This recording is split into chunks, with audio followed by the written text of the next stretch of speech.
Don't you even think about asking us to change our plans again. We've had those Billy Joel tickets for months. That's what my mom yelled. Her voice rang out so loud through the video call, it felt like it bounced off every wall in my hospital room. I just sat there frozen, gripping my phone with shaky hands, completely stunned. It was Christmas Eve at Las Vegas Medical Center. I was lying in a hospital bed while my 3-year-old twins, Caleb and Sophie, played quietly in the corner. A nurse named Tina was checking my vitals. The pain in my stomach was unbearable, like someone was twisting a knife inside me, but honestly, the cold look on my mother's face during that call hurt even worse. My name's Rachel Bennett. I'm 31 years old. And honestly, I've felt like an afterthought in my family for as long as I can remember. My younger sister Lindsay? She was always the favorite. In my parents' eyes, she could walk on water. Meanwhile, I couldn't even convince them to watch their only grandchildren while I was about to go in for emergency surgery. Surgery caused by complications tied to my husband's death 6 months earlier. The doctors had found internal bleeding that needed immediate surgery. But all my parents cared about was their concert and spending Christmas Eve with Lindsay. When I finally called them, after exhausting every other option, my dad's words stung deeper than any scalpel ever could. You're becoming a real burden, Rachel. A nuisance. We're retired now. We deserve to enjoy our lives without constantly dealing with your problems. Here's the kicker. I've been financially supporting them ever since they took early retirement 3 years ago. Every single month, without missing a beat, I sent them $3,000 to help with their mortgage and bills. Even after Mark passed away, I sent that money because I believed in family. I thought that's what love and loyalty looked like. Turns out, I was just fooling myself. As tears slipped silently onto the thin hospital blanket, Tina placed a comforting hand on my shoulder. My friend Holly's a professional nanny, she said softly. She specializes in childhood trauma. Would you like me to call her? Her kindness hit me like a warm breeze after a long winter. It was such a stark contrast to my parents' coldness. The twins were too little to understand what was really going on. They'd already lost their dad in a car crash, and now there was a real chance they might lose me too. That thought scared me to death, but what scared me even more was the idea of leaving them with people who clearly saw them as nothing but a hassle. With pain shooting through my gut and heartbreak weighing down on me, I made my choice. Yes. Please call her, I told Tina. And just like that, I started cutting the toxic cord connecting me to the people who raised me but never truly cared for me. As I hung up the call with my parents, a flood of old memories came rushing in. Growing up, I was the one always left in the background. Lindsay got the spotlight every time. When I graduated college with honors, my parents barely noticed. Why? Because Lindsay had landed a part in a local commercial that same weekend. When I married Mark, they complained that the venue was too far from their house. Even when the twins were born, they only came by once, said the babies cried too much for their liking. Mark had always been my anchor through all that. He knew what family disappointment felt like. He'd been estranged from his own father for years. We'll build our own family, he used to say. One that knows how to love. And we did. We made a warm, joyful home filled with laughter and real love. Then 6 months ago, a drunk driver took him from us. Just like that, I was alone, trying to hold everything together for our kids while drowning in grief. Still, I kept sending money to my parents. I even upped the amount when they complained about how inflation was hitting them hard. I wanted to be better than them, to show that family sticks together, no matter what. The irony was almost too much to bear. There I was bleeding internally, facing major surgery, and they couldn't be bothered to miss one concert to help with their grandkids. Tina came back into the room and said Holly would be there within the hour. She's amazing with kids, she said. Used to work with trauma victims at the children's hospital before becoming a nanny. How much will this cost? I asked, anxiety creeping into my voice. Medical bills were already stacking up since Mark, insurance didn't cover everything. Don't worry about that now, Tina said gently.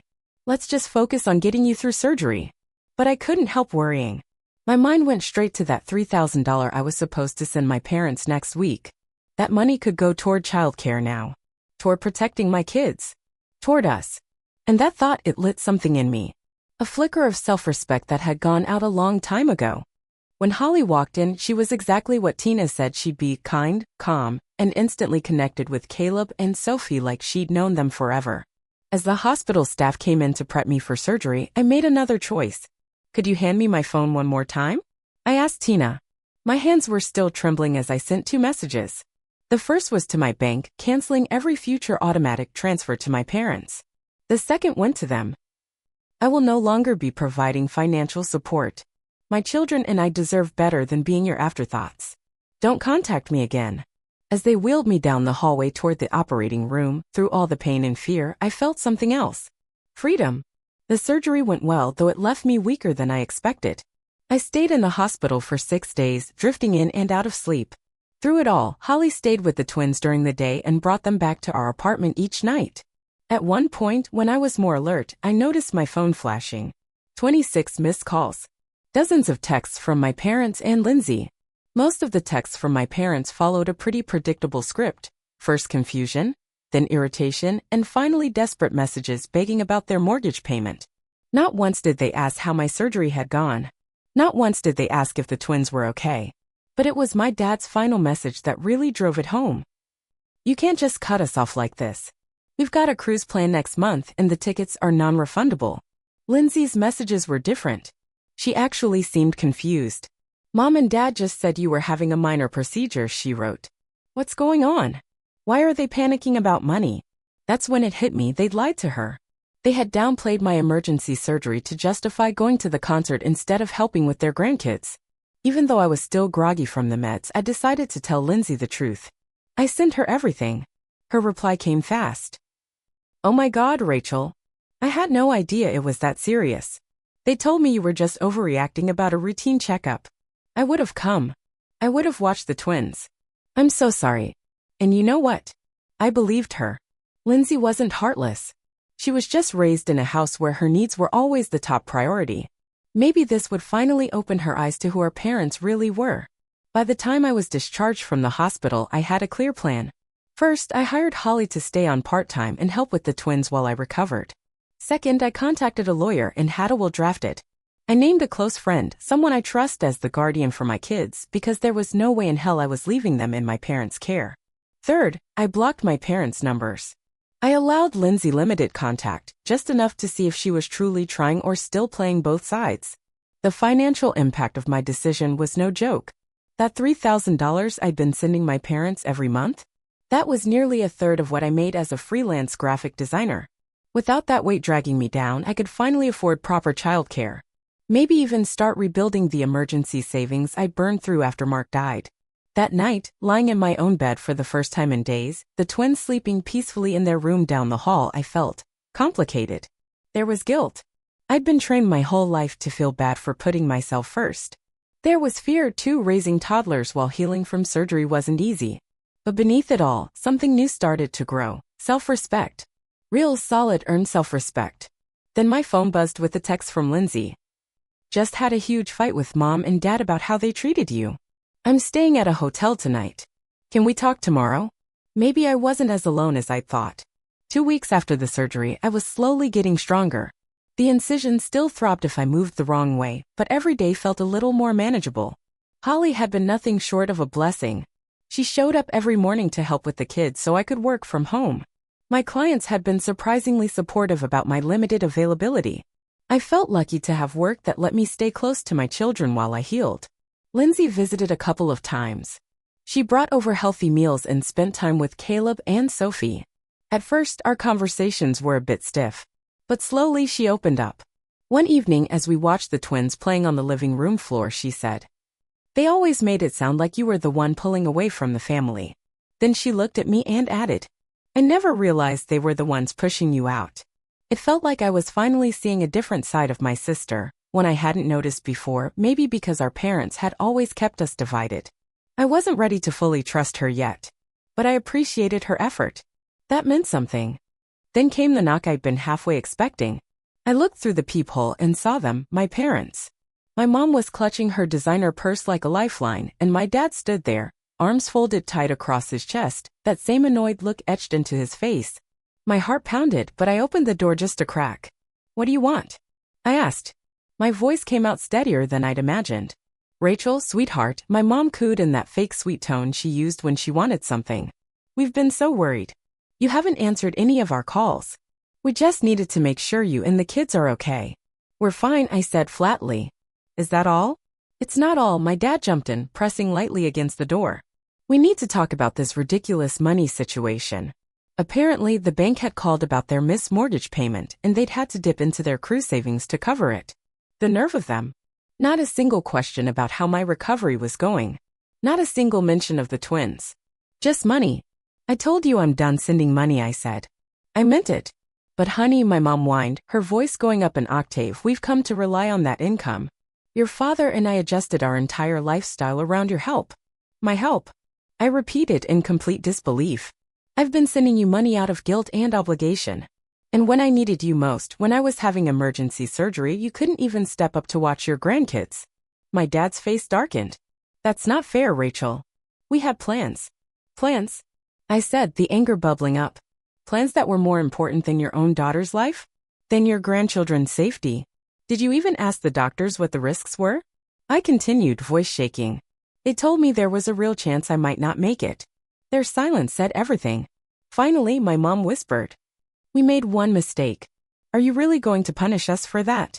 This isn't punishment, I said, calm now. Solid. This is consequence. I took a breath. I've spent my entire life trying to earn your approval. And in the moment when I needed you the most, you chose Billy Joel tickets over being there for me. That says everything. We're your parents, my dad snapped, his voice hardening, as if that alone demanded obedience. And I'm a parent too, I shot back. And I would never treat Caleb and Sophie the way you've treated me. Never. Just then, Sophie toddled into the hallway, hugging her favorite stuffed giraffe. The moment my mother saw her, she shifted gears like flipping a switch. There's my precious grandbaby, she cooed, crouching down. Grandma brought you some presents. But Sophie, not recognizing these people as anything more than strangers, backed away. Her little eyes flicked up to me, searching for reassurance. I think you should go, I said quietly. If I ever want to talk, I'll reach out. But the money my father started is no longer your concern, I finished, closing the door gently but firmly. The next morning, they came back with backup. This time, they brought my Aunt Clara, my mom's sister, the one who always tried to play the mediator. Rachel, sweetheart, come on now, let's be reasonable, she said from the other side of my still-closed door. Your parents are struggling without your support. They managed their finances just fine for decades before I stepped in, I replied through the door. They chose early retirement knowing full well their savings wouldn't cut it. My mother's voice joined in, sounding brittle. We made those decisions because you promised to help us. We've had to cancel our cruise. Now we could lose the house. I almost laughed, but there was nothing funny about it. Their guilt trips used to work on me like clockwork. Not anymore. I could finally see how they built a wall of manipulation around me for years. I had never promised to support them for life. I offered help after they retired, temporarily, but somehow that morphed into a permanent expectation. Mom, Dad, I said, steady now. I'm still healing from major surgery and raising 2 toddlers. This conversation is over. I turned and walked away, ignoring the soft knocks and pleading voices behind the door. Later that day, my father sent out a mass email to the entire extended family. In it, he painted a dramatic picture of how I had abandoned them in their time of need, after everything they'd supposedly done for me. Conveniently, he left out the part where they refused to help with the twins during my emergency surgery. He made me sound like an ungrateful daughter who'd cut off her generous, loving parents out of nowhere. What they didn't expect was the blowback. My cousin Jason, who lived near them, hit reply all. Uncle Frank, didn't you just buy a new boat last month? And Aunt Monica, wasn't that a diamond tennis bracelet you were flashing at Thanksgiving? Others joined in. Some messaged me privately asking for the real story. Even Aunt Clara called, clearly rattled. I had no idea about your surgery, she said quietly. They told me you were being dramatic about a checkup and that you were punishing them over money. Meanwhile, Lindsay had firmly taken my side after seeing the truth for herself. Together, we wrote a calm, factual response to the family thread. I recently underwent emergency surgery with a significant risk of complications. My parents declined to watch my children during that time in order to attend a concert. I am now focused on recovery and caring for my twins without additional stress. What happened next stunned me. Jason's wife dropped off a tray of home-cooked meals. A second cousin I barely knew offered to babysit a few hours a week for free. Lindsay started spending her weekends at my apartment, helping with the twins and easing back into my life. Then, to my surprise, Tina from the hospital connected me with a support group for young widowed parents. Our first meeting was over Zoom so I could join from home. And for the first time since Mark died, I felt truly seen. Understood. I wasn't alone. As for my parents, Their financial house of cards started collapsing fast. Turns out they really were living well beyond their means, relying on my monthly payments to keep up their lifestyle of cruises, gadgets, and luxury toys. Lindsay discovered they'd taken out a second mortgage on their home a year earlier to buy the boat. They just assumed I'd keep covering the main mortgage forever. They've been lying to everyone, Lindsay said, still reeling after helping them review their accounts. They're not broke, they're just irresponsible. They'd be fine if they sold the boat and dumped the timeshare. Their voicemails and texts grew more frantic by the day. But with every one I ignored, I felt their grip on me loosening.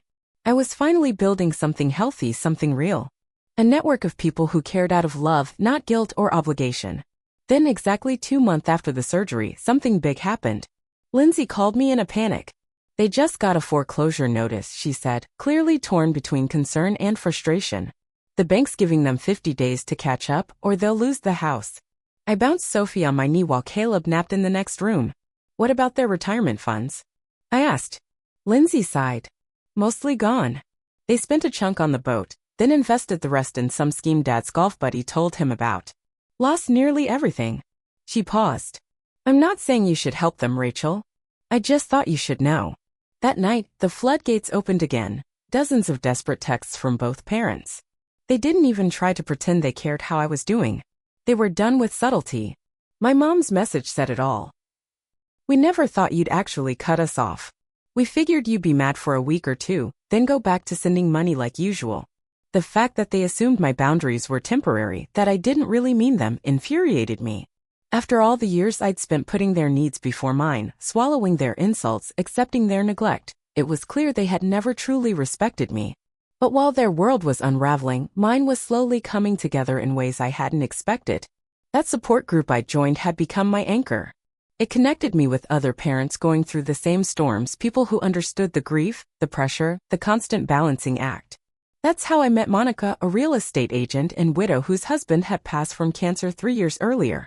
She had a 3-year-old son and more insight than most therapists I'd met. She opened my eyes to possibilities I hadn't even considered, like selling my cramped little apartment and using the equity to relocate to a more affordable neighborhood with better access to childcare. At the same time, I'd quietly launched a side business designing memorial websites, something I'd started after building one for Mark. It was small at first, but a few members from the support group asked for their own sites. Then more requests came. Word started to spread. And for the first time since Mark died, I felt like I had a purpose again, something more than just surviving. The difference between my growth and my parents' downfall couldn't have been more obvious, especially when they showed up at my place again, this time with a printed spreadsheet in hand. We need $16,000 to get current on the mortgage and avoid foreclosure, my father said. His voice didn't carry that same old commanding edge. There was desperation in it now. I let them in, not because I felt guilty, but because I was curious. I wanted to hear what they'd say now that the consequences had finally caught up with them. What about selling the boat? I asked, motioning for them to sit at my tiny dining table. We'd have to take a loss, my dad replied, like that alone was reason enough not to. And the timeshare? We've tried, my mom jumped in. But the market's awful right now. Those are supposed to be part of our retirement, she added quickly. I almost laughed.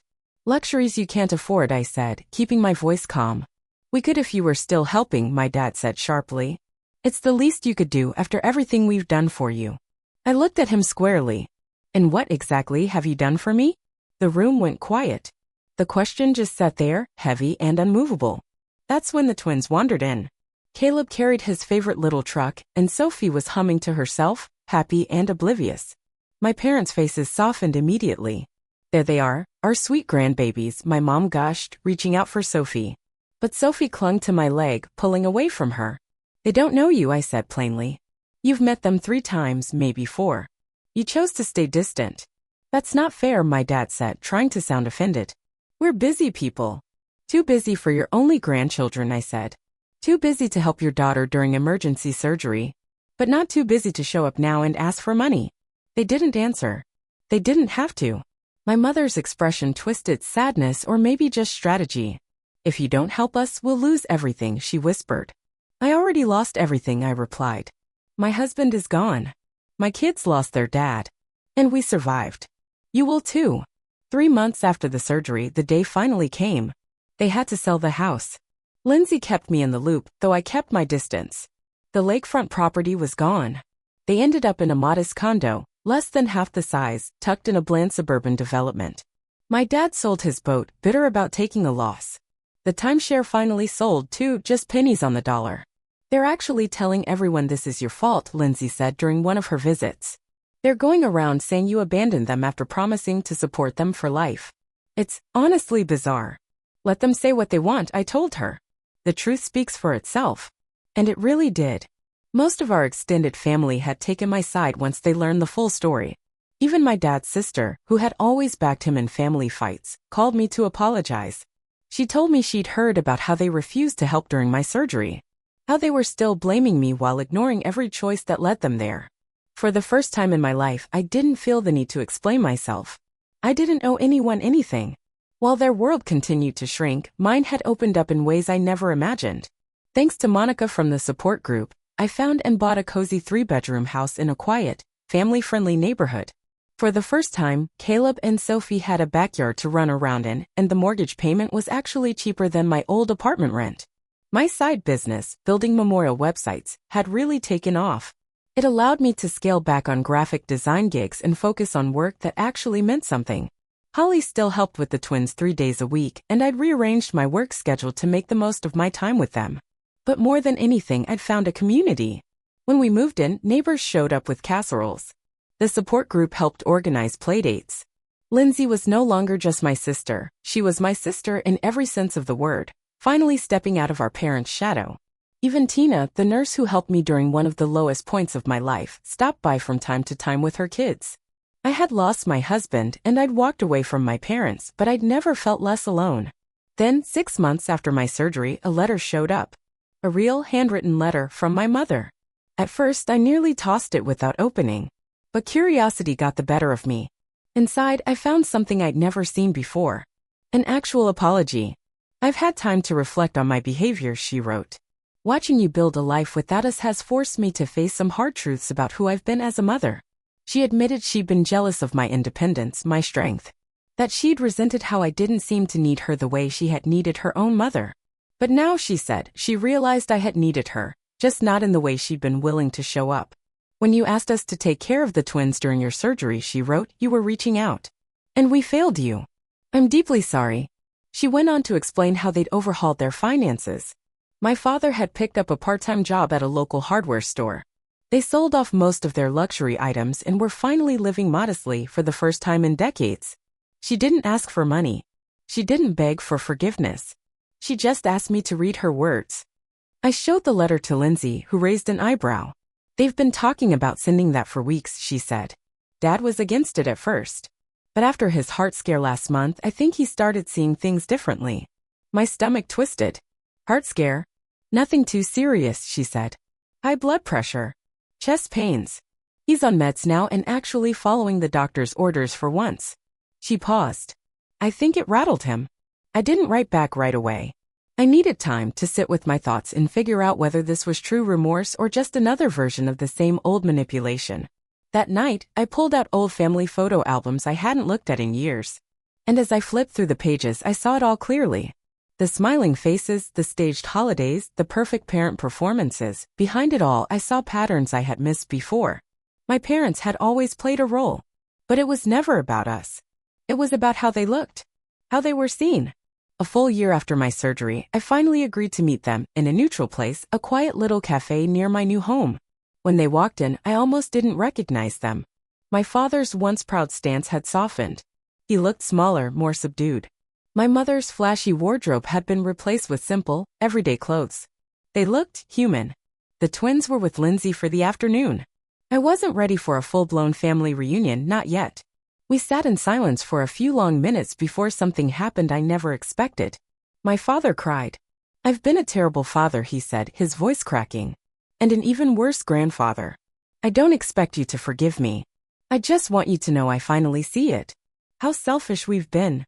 My mother reached across the table, not quite touching my hand, but close. We've been going to family therapy, she said softly. Lindsay pushed us to go. We fought it at first, but it's changed us. I didn't rush to say I forgave them. I didn't make promises I couldn't keep. Instead, I pulled out a few pictures of the twins. I told them about our new life. And for once they listened. Really listened. They didn't interrupt. They didn't redirect the conversation to their problems. They just sat there and heard me. As we said goodbye, my father looked at me with eyes I barely recognized and asked quietly, "Do you think someday we might get to know our grandchildren?" I paused, weighing my words.